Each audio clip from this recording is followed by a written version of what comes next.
I come from a huge family on both sides. My dad has 6 brothers and sisters. On my mom's side, my grandmother had 8 brothers and sisters. So I have more first cousins than like streets named Peachtree in Atlanta. I love my family. They're my support system. My mom and I are super close. Like, I'm a mama's boy, and I have no shame in saying that. Good morning. My name's Cynthia Renee McMullen Bentley, and I'm Seth's mother. Me and my mom are like, best friends. There's nothing that's off limits. There's nothing I can't ask her. What do you say about your child as a mother? Just like it was when I was growing up. Her advice is always unbiased. He's been very studious, always liked to stay in the house, to the point that on Saturdays I would put him out to go to the local park down the street to play, and he would return promptly about 2 hours later, wanted to go back up and read his comics. I used to call them dolls, but in terms of a young man, they're actually not dolls, they're figurines.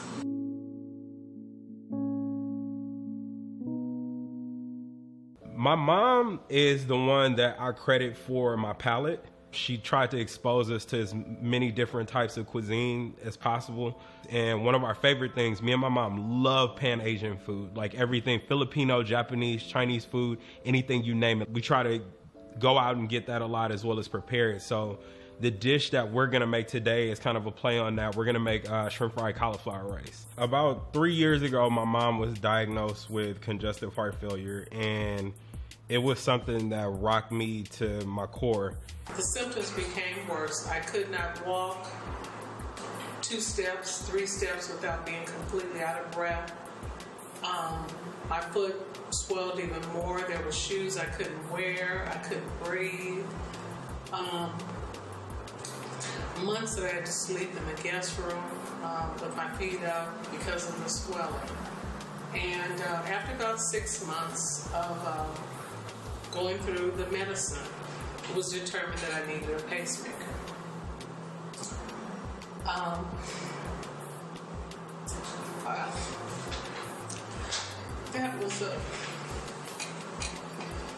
That was a really, really tough time. Many times when I went to sleep, I really didn't think I was going to wake up. It was really strange. Like, my mom never had even as much of like a cold. And from her to go to that to, being seriously ill and barely being able to make her way from her car to her office, for her to be, that ill, it really, really broke my heart, and it was really hard to watch.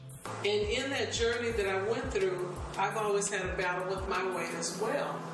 And I prayed, Lord, I need to lose some of this weight, and I want to maintain it. And through my journey with my health, I lost my appetite. So I'm glad now that she's lost a great deal of weight. I'm proud of her for that. She's, changed her eating habits. As, like a child, you want your parents to be around forever. And I'm glad that my mom is back to her old self, and she's, back to being, who she was, and she feels a lot better than she did. My cousin is an incredible trainer. He's one of the top trainers in the nation, one of the best people I've ever worked out with. How you doing?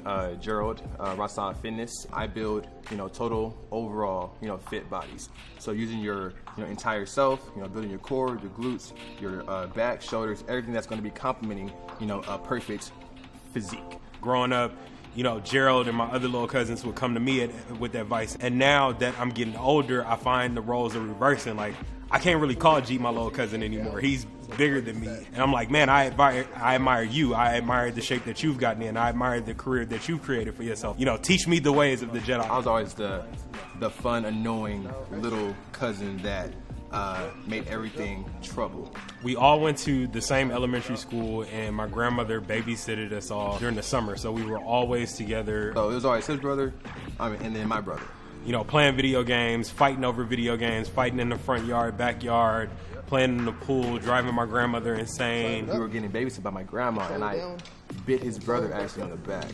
I don't know what that actually, started that kind of scuffle, but it wasn't a good day for both of us. It was good times. He's always been the bigger, funny guy of the group. I've tried on my own to lose the weight and kind of, failed, and it's been a huge experimental phase. And when he came to me to, enhance and improve his lifestyle, of course, I'm gonna do whatever I can to make sure he's, living an overall, high top, quality of life, which is great because that's what I do every day. Like I mentioned before, my weight has fluctuated over the last couple years. Since I've been working out with my cousin, he's really given me the tools that I need to sculpt and get my body in the shape that I wanted. My profession, the plyometrics, using your entire self, building, a conditioned, overall, feminine physique. Before I started working out with him, I never even heard the term plyometrics. He specializes in training women. Like I said, I'm one of the only guys, and I mean one between only maybe one or two other of us or whatever, but he only trains women. So you get, the benefits of a workout and you get some eye candy while you're here. Most people don't focus specifically on the feminine body, so that funnel is perfect for me because there's nobody else out there that does it like me. My definition of family has changed over the years. My family now includes, my friends, people that I've met in college, people that I've met in high school. Me and my siblings are three fundamentally different people. We never really had a common bond, beyond girls or anything like that. We never had a common bond. And I always thought it would be cool to be that sibling pair that starts those really cool businesses and stuff like that. Kind of like my boys, Ashley and Ainsley. They are my Morehouse brothers. They graduated. They were seniors when I was a freshman at Morehouse. My name is Issa Rae Thomas, fashion stylist here in Los Angeles, California. I'm Ainsley Samuel Thomas from Flint, Michigan, currently residing in Los Angeles, California, co-owner of Bad Penny Clothing, along with Gregory Plummer and Terrence Campbell. And Kobe's got a piece of it too. I actually got my start by assisting Ashley. He's also a celebrity stylist, but they started a really insanely successful clothing line called Bad Penny, and they've achieved the goal of anybody who gets into the clothing business. They've actually gotten their stuff at retail, so you can find it at, Men's Land and Tradition in the Beverly Center and a bunch of other places. And you guys being from Michigan, how did you guys decide on LA and then decide to come out here together? Well, New York was my first stop. When I was in college interning, I went to New York and interned with Ralph Lauren. And after that, went to Milan, left Milan, went back to New York, then came to LA. And I've been here for 6 years, something like that. How'd you guys come up with the name Bad Penny? Where'd that come from? Wasn't it in the Chelsea. The Chelsea, yeah. on in Midtown, New York. It's like an enclave for artists. Yeah, a lot of artists in New York. especially back in the day. Jimi Hendrix been through there, and that's every genre. Madonna, music, everybody, fashion, artists, just artists in general. I was able just to fuse with artists. This is what we came up with. You see pennies on the ground everywhere. You know what I mean? And that's kind of how we want our clothing.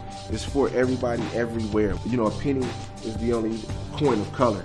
If you know that, it's all the pennies that you have, so that's automatically different. What is it like to be able to work with your family, to be able to work with your twin? I knew that's where you were going to, and I'm laughing because it puts a little extra stress on a great relationship. Yeah. But when you come up with something together, nothing beats that.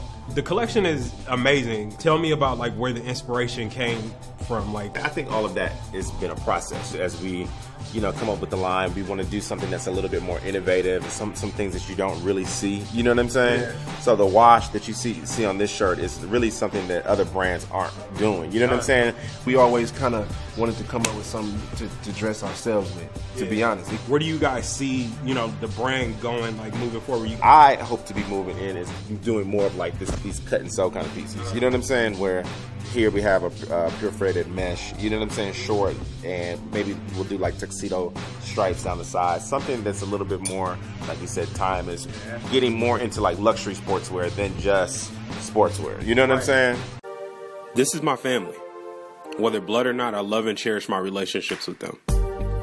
These are a band of people that I can lean on, laugh with, and can talk to about anything. They're my comfort and my insanity. My insanity in some cases. They're essential, they're irreplaceable, they're fundamental.